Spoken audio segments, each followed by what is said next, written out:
अस्सलाम वालेकुम नाज़रीन, आप YouTube चैनल देख रहे हैं। मैं इमरान खान हूँ। आज बड़ा इंपॉर्टेंट दिन है। अदालत में इमरान खान साहब के केसेस लगे हुए हैं और सबसे इंपॉर्टेंट केस जो है वो है बड़े अरसे के बाद इमरान खान साहब को मौका मिल रहा है कि उनकी जो वकला की टीम है वो बात कर सके जाके अदालत में, हाई कोर्ट में, कि उनका केस लगाया जाए अल-कादर यूनिवर्सिटी वाला। देखें, ये वो वाहिद केस है जिसमें इमरान खान साहब को इस वक्त सजा हुई है। इसी केस में इस वक्त वो जेल में बंद है। अगर ये वाले केस में उनकी बेल हो जाती है या सजा मुअत्तल हो जाती है तो इमरान खान साहब बाहर आ जाएंगे फौरी तौर पे।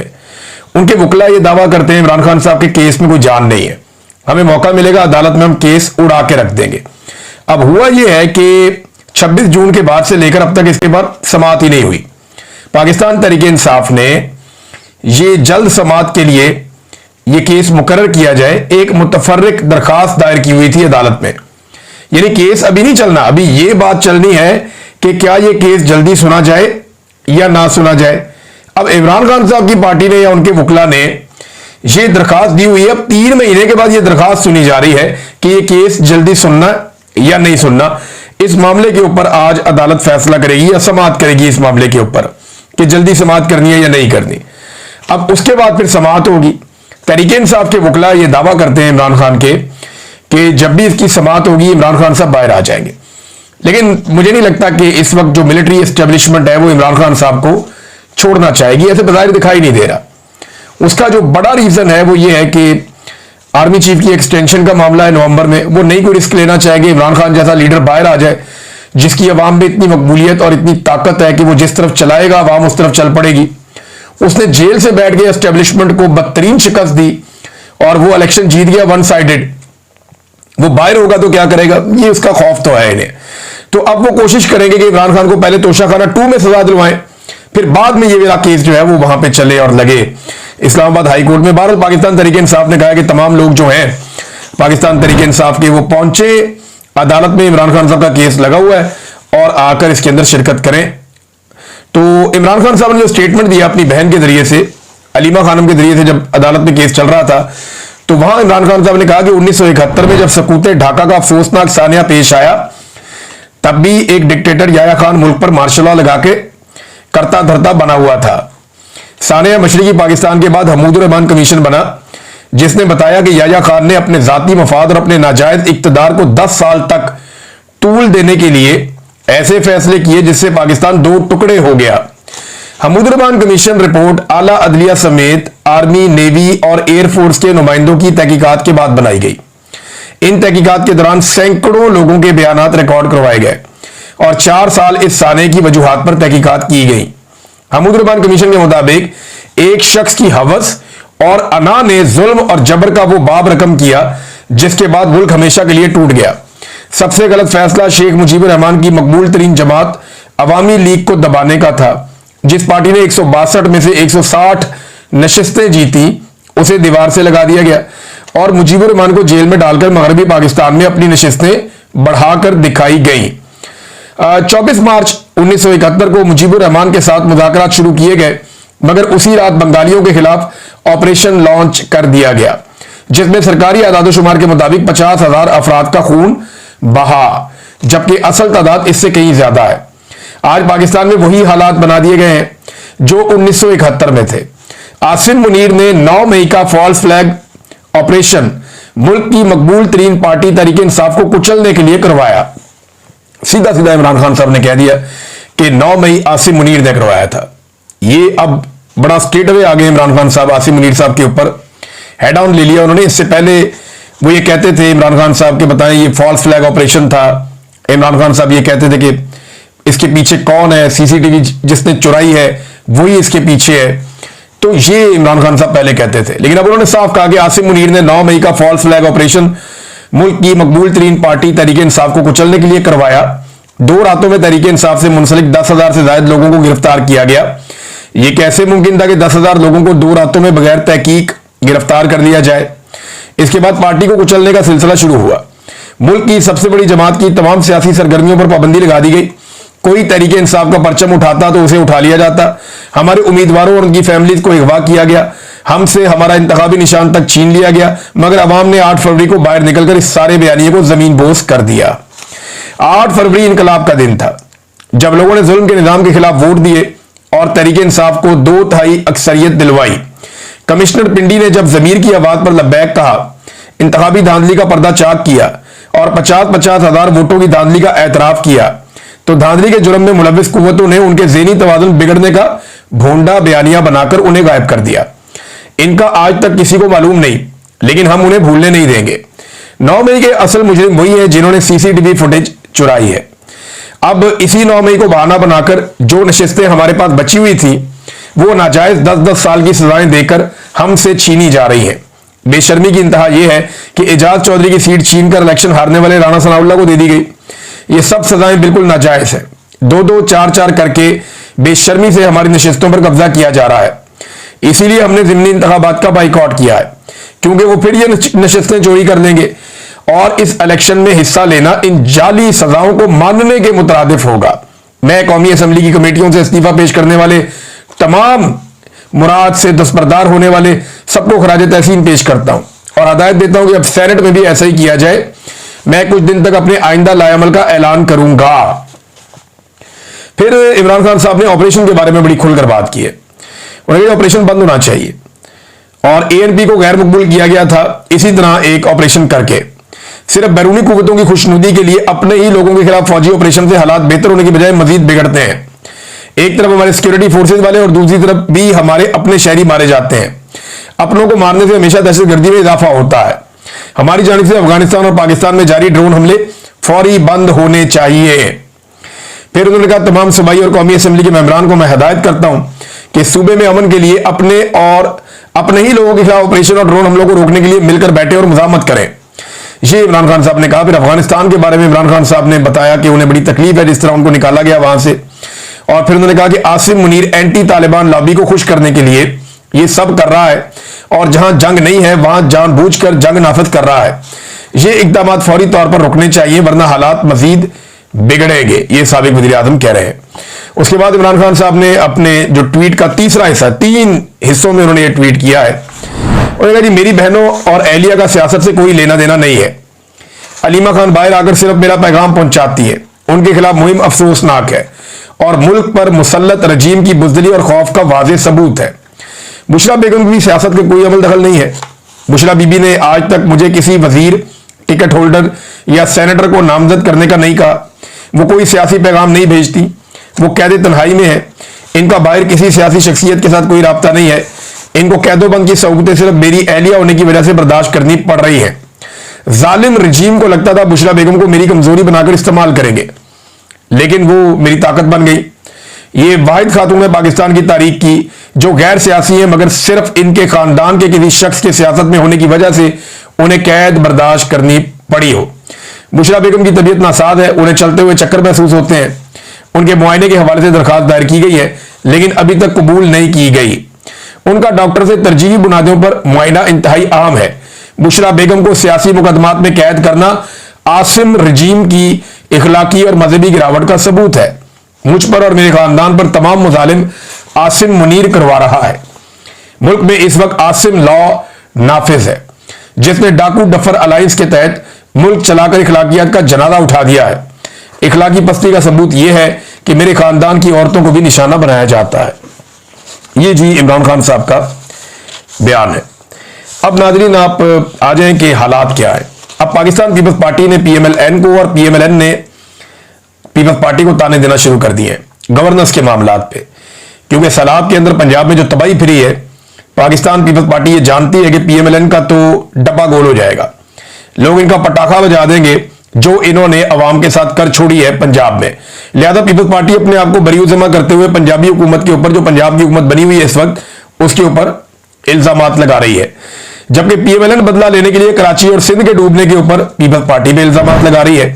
तो ये दोनों एक दूसरे का पोल खोल रहे हैं। और जबकि जो अपोजिशन जमात है पाकिस्तान तहरीक इंसाफ, ये रोल उसका है कि वो दोनों को एक्सपोज करे, लेकिन 2-4 लोगों के अलावा कोई भी इस पे बात नहीं करता।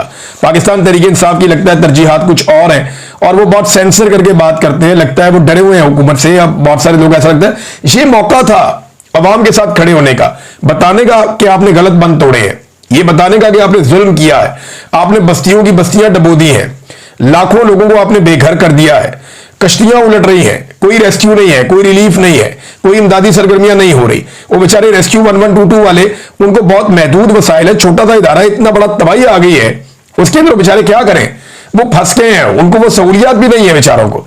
शहबाज शरीफ के दौर में तो बेचारे चंदे से चल रहे थे। ये तो उस्मान बुजदार का भला हो, जब वो आया तो उसने इसको मुख्तलिफ इजला तक फैलाया। अब हालात ये पैदा हो चुके हैं कि 2 कश्तियां डूब गई जलालपुर पीरवाला में, उलट गई वहां लोग डूब गए, फिर उनको बड़ी मुश्किल से बचाया गया। एक कश्ती डूबी है रहीम यार खान में, उसमें 9 अफराद खवातीन समेत अब तक उनकी लाशें मिली हैं, वो जाँ बाक हो गए हैं। 2 बंदों का अभी तक कोई पता नहीं चल रहा। ये नाज़रीन हालात है। और जिस इलाके का बंद तोड़ना हो ना, वहां इंसानों को और मवेशियों को महफूज रखने के लिए पहले से खसूसी मशकें की जाती हैं।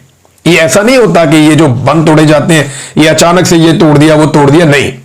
जहां पे आप पानी छोड़ते हैं ना, आपको पता होता है कि अगर बहुत बड़ा सैलाब आएगा तो हम इन इलाकों में पानी छोड़ेंगे। उन इलाकों में स्पेशल सायरन होते हैं, मसाजिद के अंदर सायरन लगे हुए होते हैं, और पूरा एक सिस्टम पाकिस्तान में बहुत दहाइयों पहले मौजूद था। तो वो सिस्टम बनाया जाता है कि लोगों को महफूज कैसे रखना है। बरसात से पहले उसकी मशकें कर दी जाती हैं। यहां इनको 1.5-2 महीने पहले से पता था कि इस मरतबा बड़े खौफनाक सैलाब आने जा रहे हैं। वार्निंग जारी कर दी गई थी, उन्होंने टके की तैयारी नहीं की, बल्कि लोगों को अंधेरे में रख के मारा, मासूम लोगों को।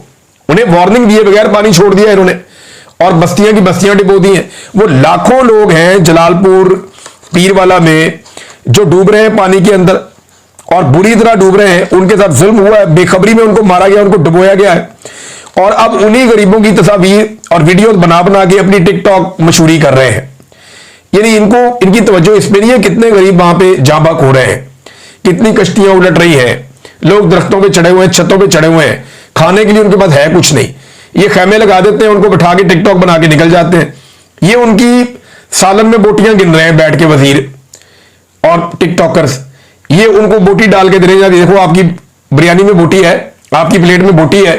ये गरीब का मजाक उड़ा रहे हैं। वो इतने भी वो गए गुजरे लोग नहीं हैं, वो बेचारे अपना पेट खुद भरते थे, बल्कि आपको भी टैक्स देते थे।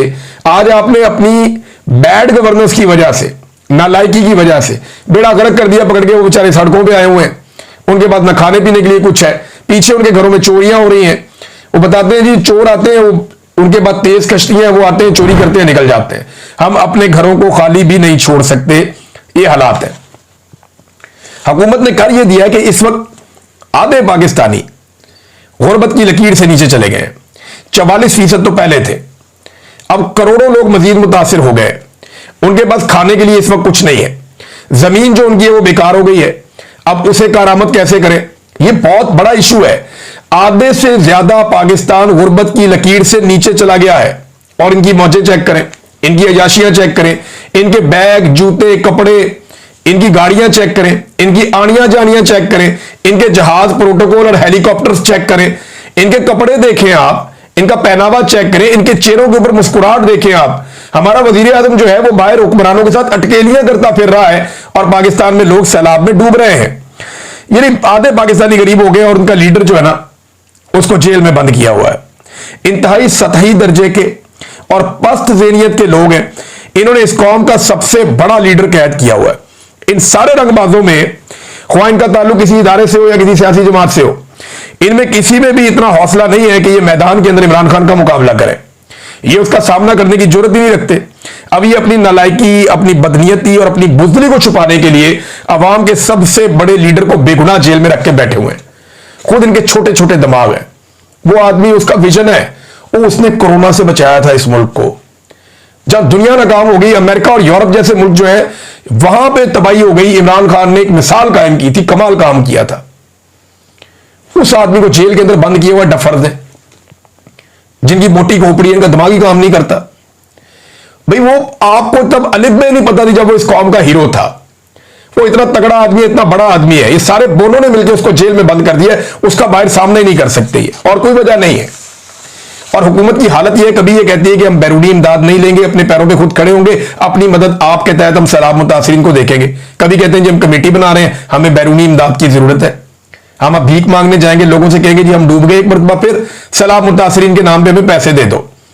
तो ठीक है, पैसे आप ले लें सैलाब मुतासरीन के नाम पे, लेकिन कोई एक प्रोजेक्ट दिखाए जो पिछली मरतबा जब सैलाब आया था 2022 में, तो उन सैलाब मुतासरीन के लिए आपने एक भी प्रोजेक्ट लगाया हो। और भी जिन्होंने काम किया होता ना, वो दिखाई दे रहा होता है। मुझे आप 10 साल के बाद भी पूछेंगे, मैं आपको ले जाऊंगा, जाके वो घर दिखा लूंगा जो हमने बनाए थे। बलूचिस्तान के लोग खुद गवाही देंगे, पंजाब के लोग खुद गवाही देंगे, जहां पे हमने घर बनाए थे। वो 2000 के करीब मकान है जिनकी छतें डाली थी, जाके पूछ ले, आपको आज भी सारा डाटा मिल जाएगा। एक एक चीज आपको बता, जब काम आप करते हैं तो आपको रिकॉर्ड होता है। इन्होंने टके का काम नहीं किया, गवर्नमेंट इनके पास है, अरबों डॉलर्स के इनको जो प्लेजेस हुए थे, कोई एक प्रोजेक्ट दिखा दे जो इन्होंने सैलाब मुतासिरीन के लिए बनाया हो। कुछ नहीं बनाया इन्होंने, कुछ भी नहीं बनाया। अब नाज़रीन आ जाए, एक और स्टोरी है उसकी तरफ, और ये जो स्टोरी है ये गंडापुर साहब के पासपोर्ट के हवाले से। अब उन्होंने बात छेड़ दी है तो बात निकलेगी तो फिर दूर तलक जाएगी, तो लोग सवाल तो पूछेंगे, फिर जब बात निकलेगी तो दूर तलक जाएगी। अब गंडापुर साहब का पासपोर्ट देखें, इनके भाई ने ट्रेवल किया गंडापुर साहब के बैरून मुल्क, तो गंडापुर क्यों नहीं कर पा रहे, सवाल यह है। हालांकि ये आर्मी चीफ को भी मिलते हैं, ये मोहसिन नकवी इनको मिलने भी आता है, उसको मिलने भी जाते हैं, सारी चीजें नॉर्मलाइज है। मैं मानता ही नहीं इनको पासपोर्ट नहीं इनके पास। ये तो लगता है जानबूझ के इन्होंने किया हुआ है। भाई वजीर आला के पास ऑफिशियल पासपोर्ट होता है, ऑफिशियल पासपोर्ट, इसके ऊपर ऐसे लिखा हुआ होता है। डिप्लोमेटिक पासपोर्ट जो है वजीर आला के पास नहीं होता, वो वजीर आजम के पास बड़े जो ऑफिसर है आर्मी चीफ के पास होता है डिप्लोमेटिक पासपोर्ट। अच्छा, पाकिस्तान में एक बड़ी अजीब और बात मैं आपको बताता हूं, मैं स्टडी कर रहा था। पाकिस्तान के आर्मी चीफ के पास डिप्लोमेटिक पासपोर्ट है, लेकिन पाकिस्तान के चीफ जस्टिस के पास, जिसका ओहदा बहुत बड़ा, उसके पास ऑफिशियल पासपोर्ट है। तो जो डिप्लोमेटिक पासपोर्ट होता है ना, ये सुपीरियर होता है। जो ऑफिशियल पासपोर्ट होता है ना, ये थोड़ा छोटा पासपोर्ट होता है, काफी छोटा होता है उससे। तो पाकिस्तान के आर्मी चीफ के पास डिप्लोमेटिक पासपोर्ट है, 22वां ग्रेड है उनका, लेकिन पाकिस्तान के चीफ जस्टिस के पास ऑफिशियल पासपोर्ट है। अच्छा, इंडिया में इसका उलट है। इंडिया में जो उनका आर्मी चीफ है उसके पास ऑफिशियल पासपोर्ट है, और जो उनका चीफ जस्टिस है उसके पास डिप्लोमेटिक पासपोर्ट है। देखिए कितना फर्क है। अच्छा, बर्तानिया और अमेरिका के जो आर्मी चीफ है ना, उनके पास भी डिप्लोमेटिक पासपोर्ट नहीं है। ये मैं आपको बता रहा हूं डाटा देख के, अजीबोगरीब सूरत हाल है। यानी मौजूदा आर्मी चीफ के बेटों के बारे में, बेटियों के बारे में और दामादों के बारे में एक स्टोरी की थी अहमद नूरानी साहब ने। उन्होंने कहा था कि इनके दामाद जो है, उनकी फैमिली, इनके पास ऑफिशियल पासपोर्ट्स हैं। गालिबन उन्होंने डिप्लोमेटिक कह दिया था, लेकिन ऑफिशियल पासपोर्ट्स हैं उनके पास। गंडापुर का ऑफिशियल पासपोर्ट बनता है और वो कह रहे मेरे पास नहीं है।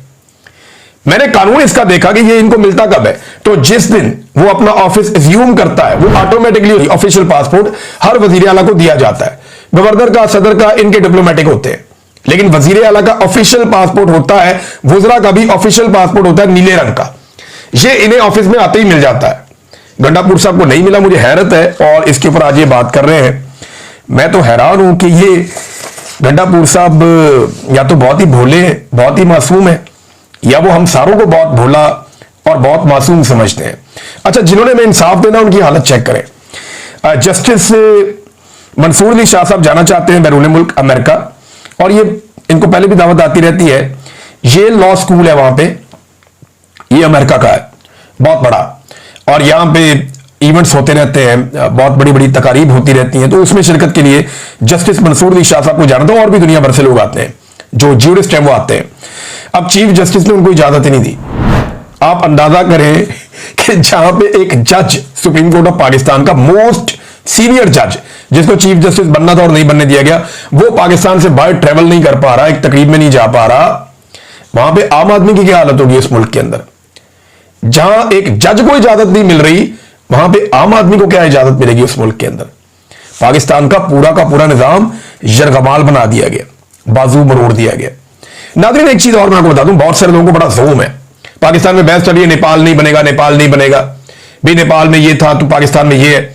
और जिस दिन पाकिस्तानी खड़े होंगे ना, ये जितने टाउट टीवी पे बैठ के बातें कर रहे हैं ना, ये जितने लोग दावे कर रहे हैं ना एस्टेब्लिशमेंट के, कि जनाब पाकिस्तान में इंकलाब नहीं आ सकता, पाकिस्तान में अवाम कभी खड़ी नहीं हो सकती, ये मेरी बात याद रखें।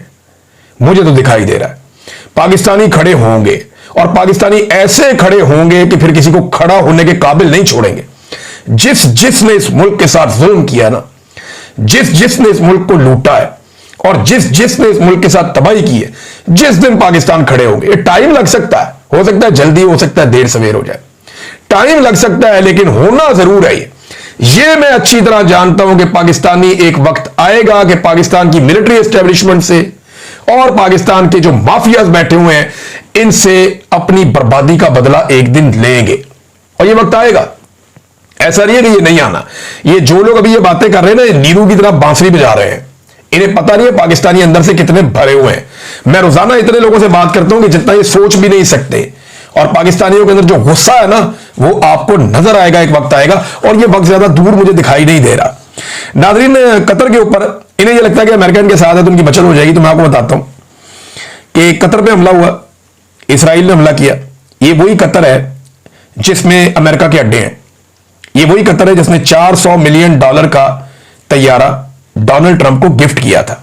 ये वही कतर है जिसने $1.2 ट्रिलियन की सरमायाकारी का, ये ट्रिलियन बता रहा हूं, बहुत बड़ी सरमायाकारी का अमेरिका के साथ मामला किया था कि ये सरमायाकारी कर रहे हैं अमेरिका में हम, इतनी बड़ी सरमायाकारी कि कोई और नहीं कर रहा। उस कतर के ऊपर इसराइल ने अटैक किया। अमेरिका ने क्या किया? मुजम्मत तक नहीं की। डोनाल्ड ट्रंप का आप स्टेटमेंट देखें, बड़ा मजेदार है। डोनाल्ड ट्रंप ने कहा कि दोहा में हमले का फैसला मेरा नहीं है बल्कि नेतन्याहू का था। मैं इससे खुश नहीं हूं। मैंने इसराइली हमले के बारे में कतर को पेशगी मुतला करने की हिदायत की थी, लेकिन बदकिस्मती से वार्निंग देने में ताखीर हुई। अमेरिकी सदर मुजम्मत भी नहीं है बीच में, कतर पे अटैक मुजम्मत भी नहीं है। और पाकिस्तान की मादनियात क्या बेचती हैं भाई? जिस वक्त डोनाल्ड ट्रंप ने दूसरी साइड ली, आपकी मादनियात सारा कुछ ये बीच में ही रह जाएगा। तल्लकात आपके कतर के भी बहुत अच्छे तल्लकात हैं, लेकिन वो फिर इसराइल के साथ ही खड़े हैं। ये बात आप ज़हन में रखिएगा। नेचुरल अलायंस जो अमेरिका का है वो पाकिस्तान के साथ नहीं, इंडिया के साथ है। ये बात शायद पाकिस्तानी हुक्मरानों को अभी समझ नहीं आ रही। ये आने वाले वक्त में समझ आ जाएगी जब हम यहां पे भी अपने पांव काट चुके होंगे, इस खित्ते में भी। तो नाजरीन, ये ईरानी हमले की तो मजम्मत हो रही थी बहुत, जो जब कतर में उसने किया था, लेकिन इसके ऊपर नहीं हो रही। अच्छा, एक चीज और भी अभी हमें ज़हन में